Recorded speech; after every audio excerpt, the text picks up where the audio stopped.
And here I am. Move the microphone. Controller didn't come on. On.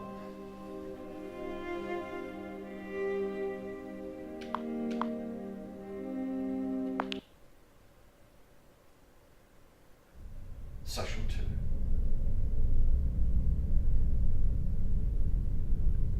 I'm in space.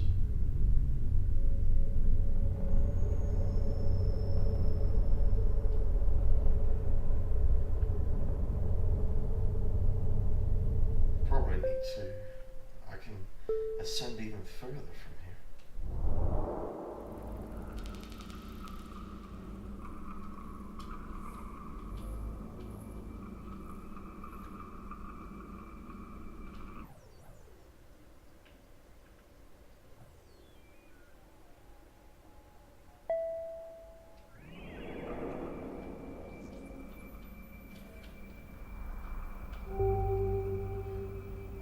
Convex spot.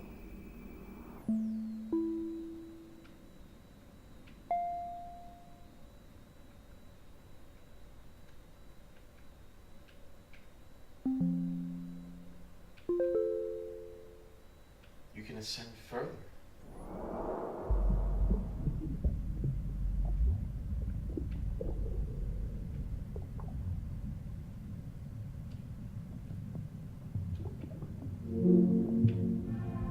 What the hell? I'm a carbon. I'm a carbon.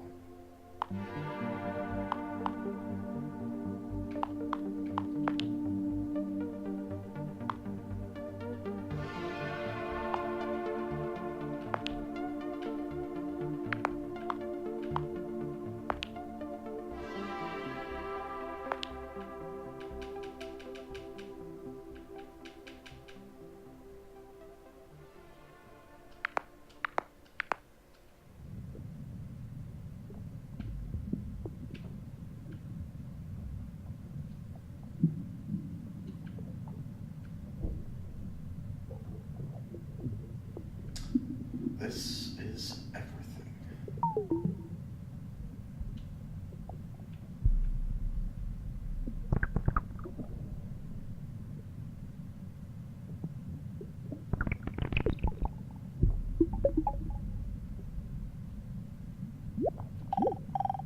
Beautiful and ugly, stupid and intelligent.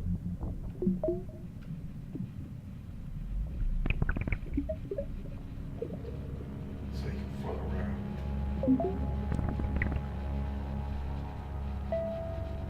You can enter other things.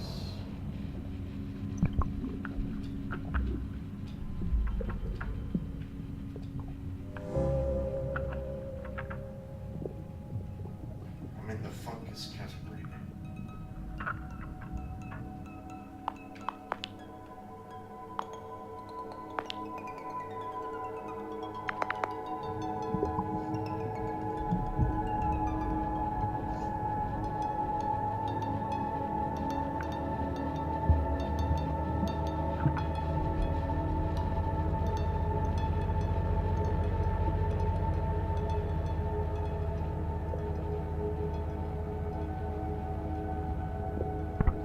Well, that looks larger than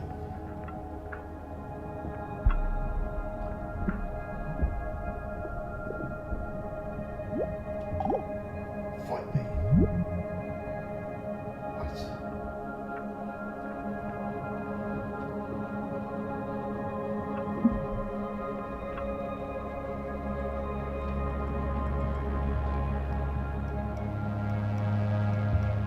I go through radiation.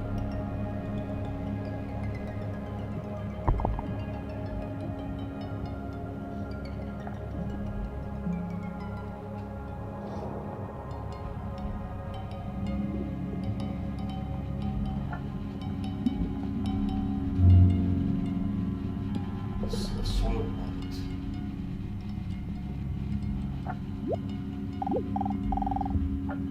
Except honesty, surrender gracefully, it isn't supposed to be hard.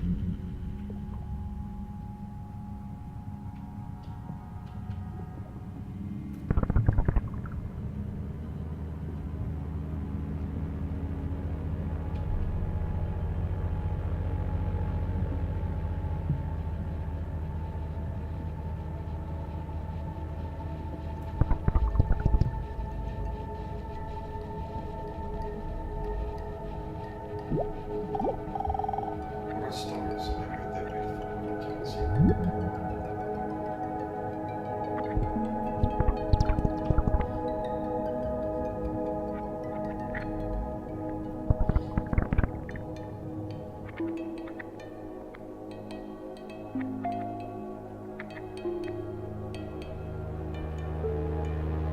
You can go back a step down to smaller things.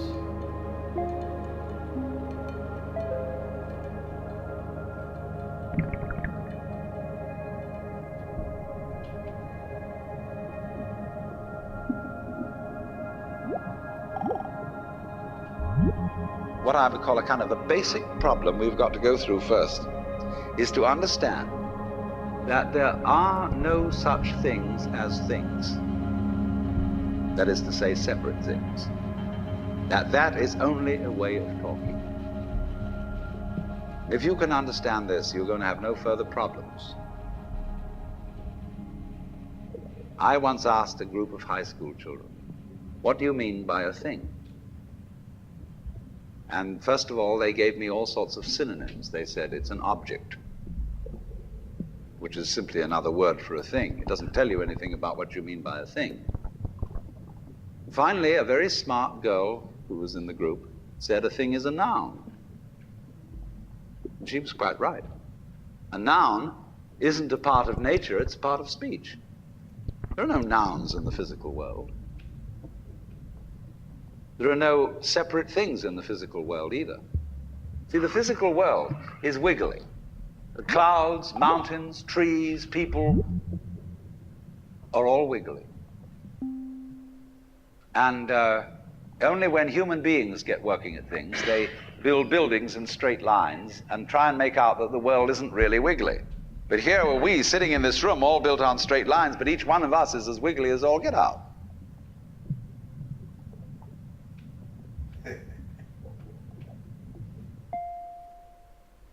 I can ascend.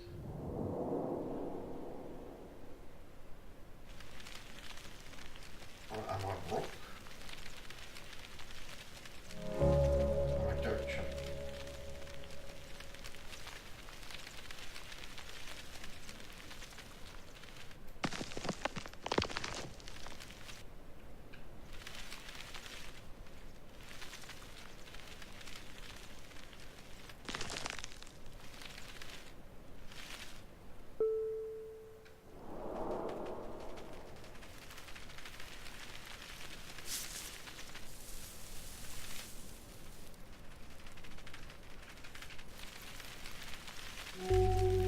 Down the clover.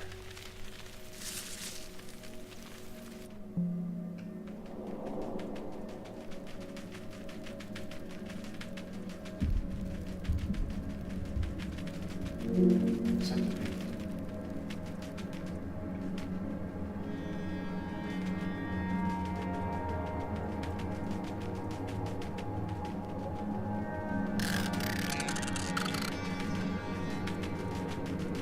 That's forces.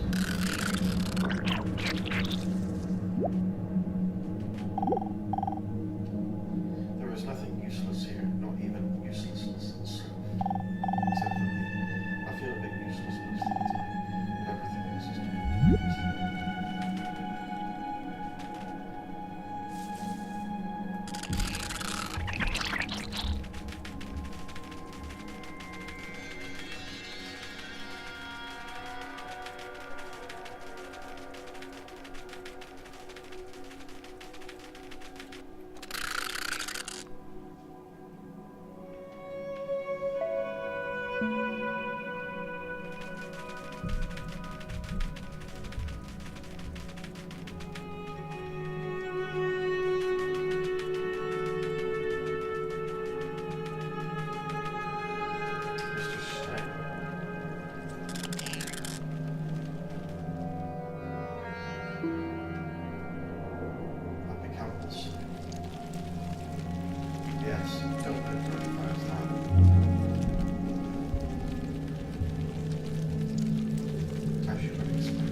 so, but I don't know what you look for.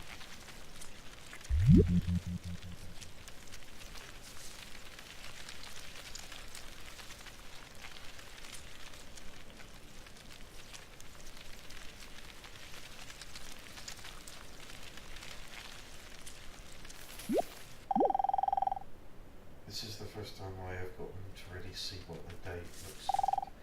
I'm loving everything so far.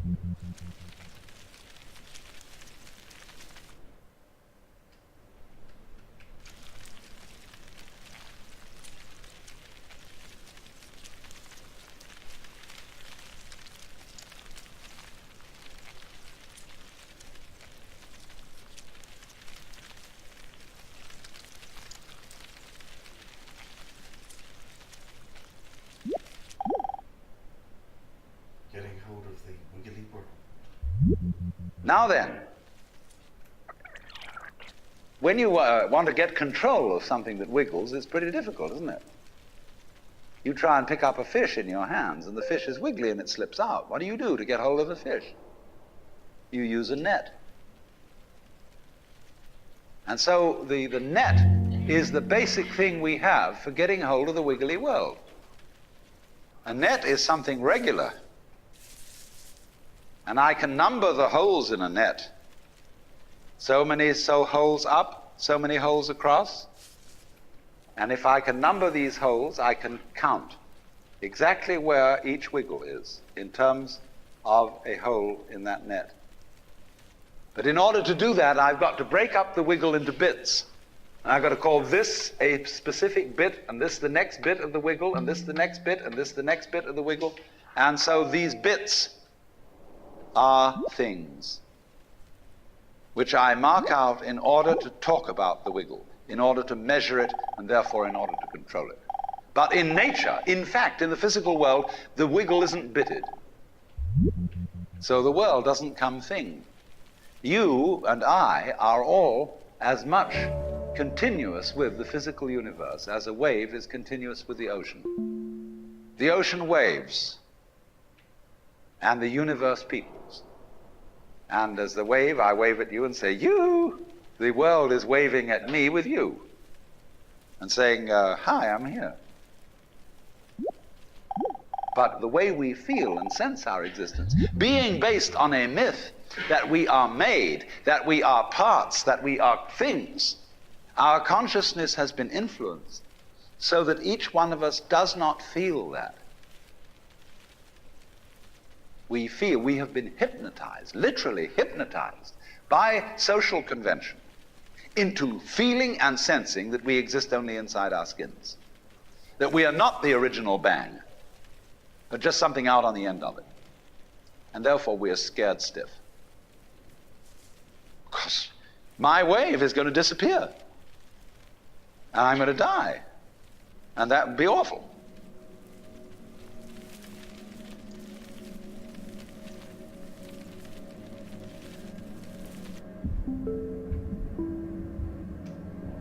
It's like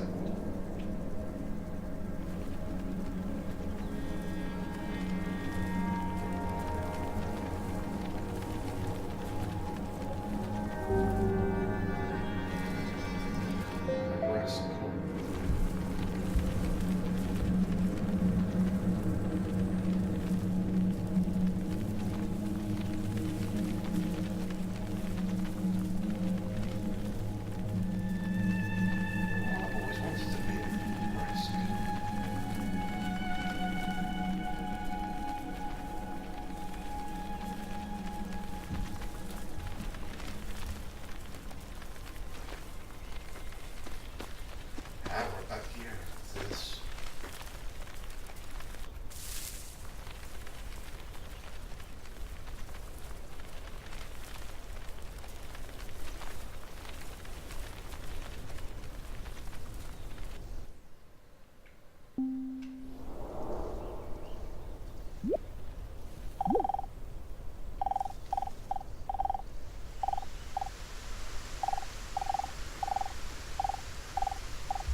to other rocks.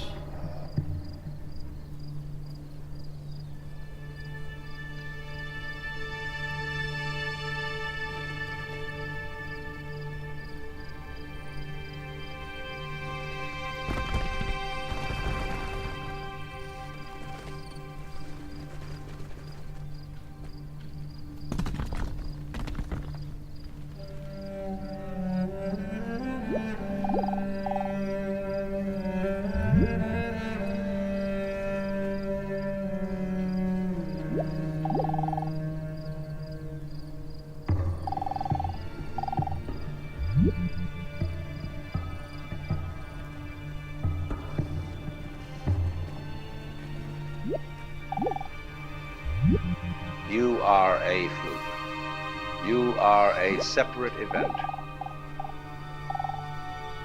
And you run from the maternity ward to the crematorium, and that's it, baby. Now, why does anybody think that way? There's no reason to, because it isn't even scientific. It's just a myth. And it's invented by people who wanted to feel a certain way. They want to play a certain game. Camus said there is only really one serious philosophical question, which is whether or not to commit suicide. Should you or not commit suicide? This is a good question. Why go on? And you only go on if the game is worth the candle. Now, the universe has been going on for an incredible long time. And so really, a satisfactory theory of the universe has to be one that's worth betting on. Seems to me absolutely elementary common sense. If you make a theory of the universe which isn't worth betting on, why bother? Just commit suicide. But if you want to go on playing the game, you've got to have an optimal theory for playing the game.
Long before mountain lions were around, far back through time, all animals were the same thing.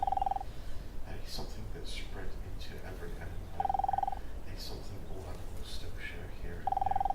You may find you are just mountain lion, but every animal in existence, an expression of this great pattern known as animals.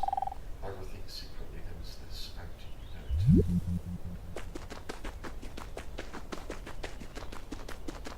it? Switch fork.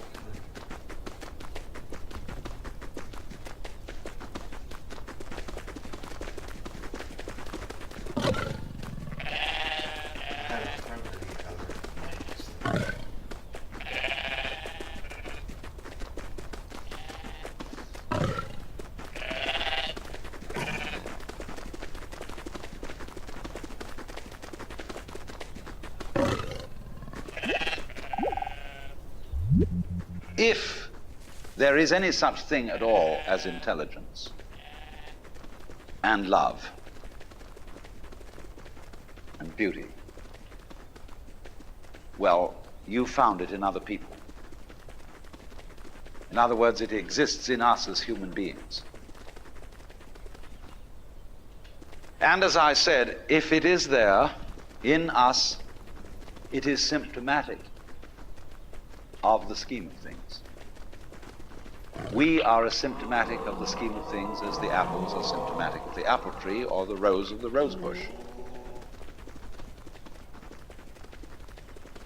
Okay, here goes. The earth is not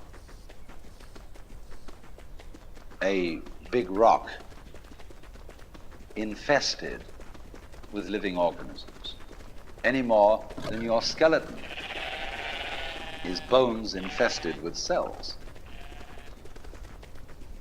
The earth is geological, yes, but this geological entity grows people. And our existence on the earth is a symptom of the solar system and its balances, as much as the solar system in turn is a symptom of our galaxy. And our galaxy in its turn is a symptom of the whole company of galaxies. Goodness only knows what that's in.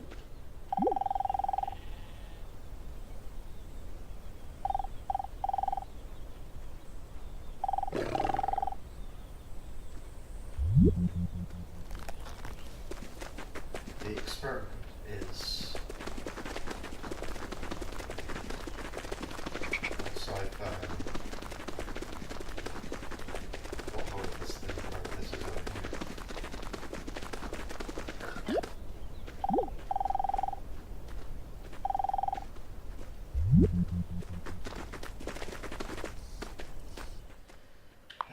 Autoplay settings.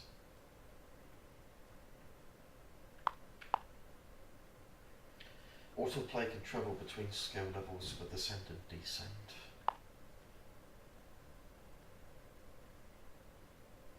Listen, sometimes sing, sometimes join, sometimes release things.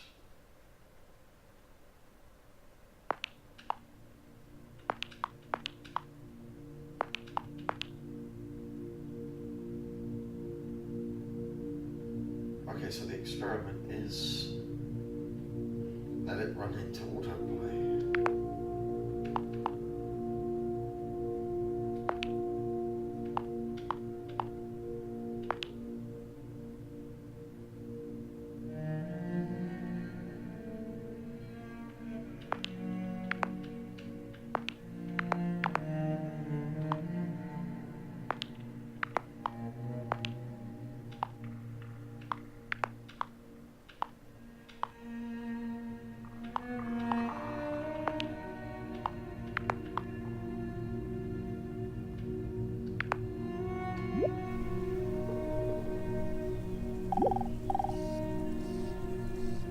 Okay, just let it run. And see what happens.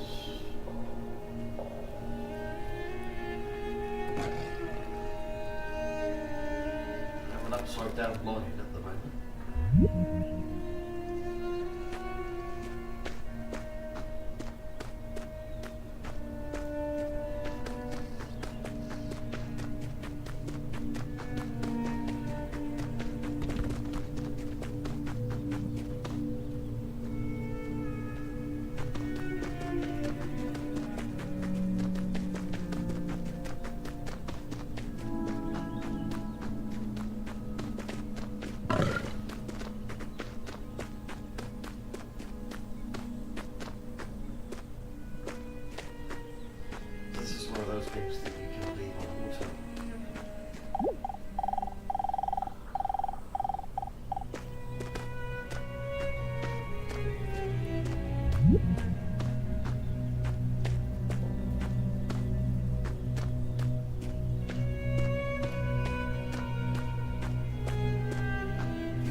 limestone pebble.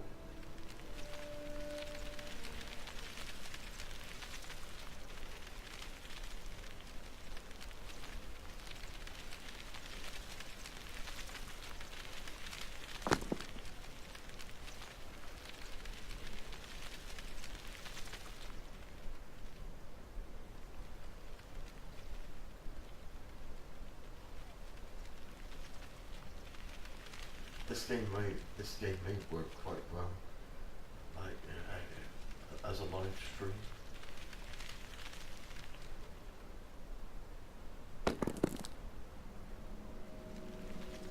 Something that is sort of, it will be suitable for some sort of long play scenario.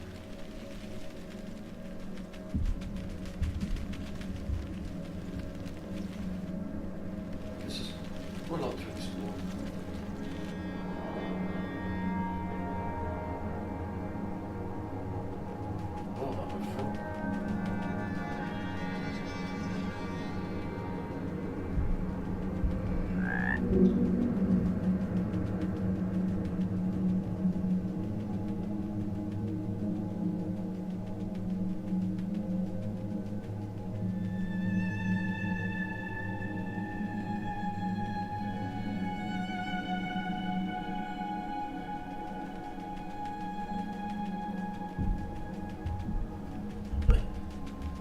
Give me the controls.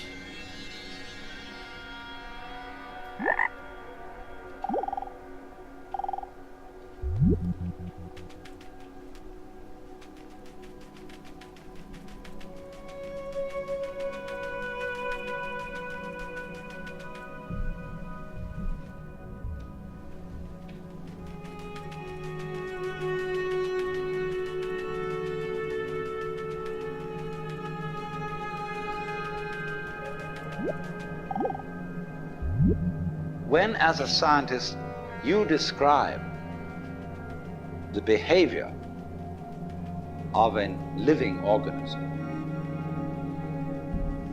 you try to say what a person does. It's the only way in which you can describe what a person is. Describe what they do. Then you find out that in making this description, you cannot confine yourself to what happens inside the skin. In other words, you can't talk about a person walking unless you start describing the floor. Because when I walk, I don't just dangle my legs in empty space. I move in relationship to a room. And so in order to describe what I'm doing when I'm walking, I have to describe the room. I have to describe the territory. So in describing my talking at the moment, I can't describe this just as a thing in itself, because I'm talking to you. And so what I'm doing at the moment is not completely described unless your being here is described also. So if that is necessary, if in other words, in order to describe my behavior, I have to describe your behavior and the behavior of the environment, it means that we've really got one system of behavior. That what I am involves what you are. I don't know who I am unless I know who you are. And you don't know who you are unless you know who I am. In other words, we're not separate. We define each other. We're all backs and fronts to each other. We and our environment, and all of us and each other, are interdependent systems.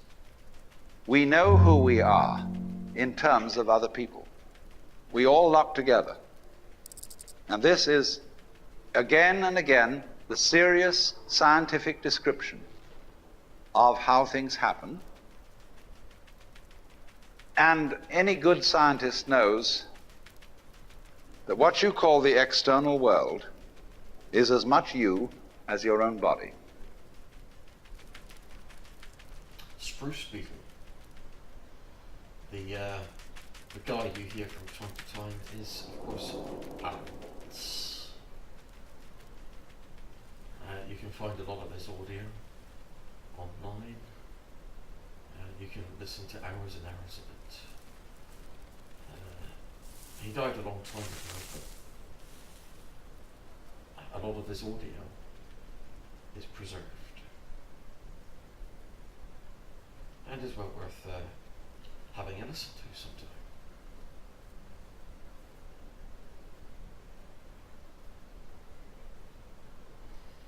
Especially if you're into anything philosophical.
Yes, a toad.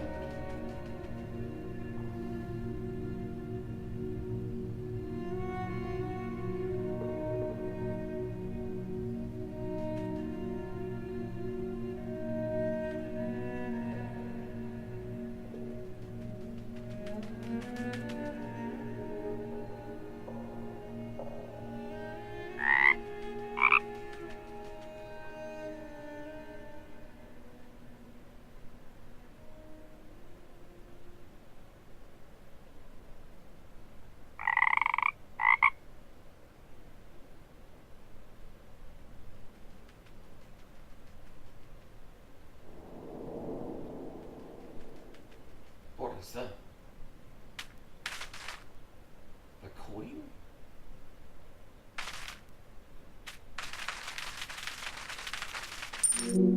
Yeah, I'm a coin.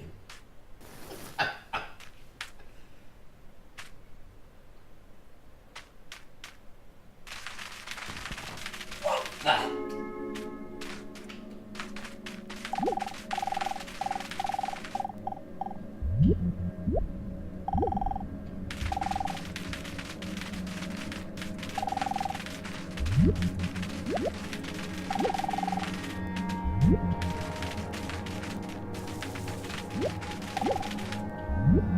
Your skin doesn't separate you from the world, it's a bridge through which the external world flows into you, and you flow into it. Just, for example, as a whirlpool in water, you could say because you have a skin, you have a definite shape, you have a definite form. The whirlpool is a definite form, but no water stays put in it. The whirlpool is something the stream is doing. And exactly the same way, the whole universe is doing each one of us. And I see you today, and I recognize you tomorrow, just as I would recognize a whirlpool in a stream. I'd say, oh yes, I've seen that whirlpool before. It's just near so-and-so's house on the edge of the river, and it's always there. So in the same way, when I meet you tomorrow, I recognize you, you're the same whirlpool you were yesterday. But you're moving. The whole world is moving through you. All the cosmic rays, all the food you're eating, the stream of steaks and milk and eggs and everything is just flowing right through you. When you're wiggling the same way, the world is wiggling, the stream is wiggling you. But the problem is, you see, we haven't been taught to feel that way. The myths underlying our culture and underlying our common sense have not taught us to feel identical with the universe, but only parts of it, only in it, only confronting it, aliens. And we are, I think, quite urgently in need of coming to feel that we are the eternal universe, each one of us. Otherwise, we're going to go out of our heads. We're going to commit suicide, collectively, courtesy of H-bombs. And, all right, supposing we do, well, that will be that, and there will be life making experiments on other galaxies. Maybe they'll find a better game. Woods.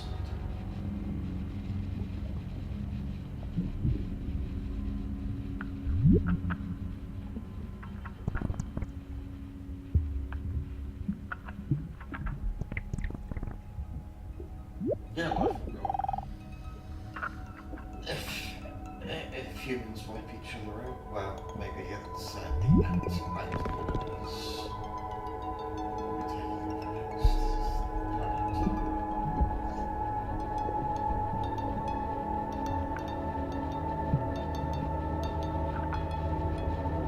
Something else is true.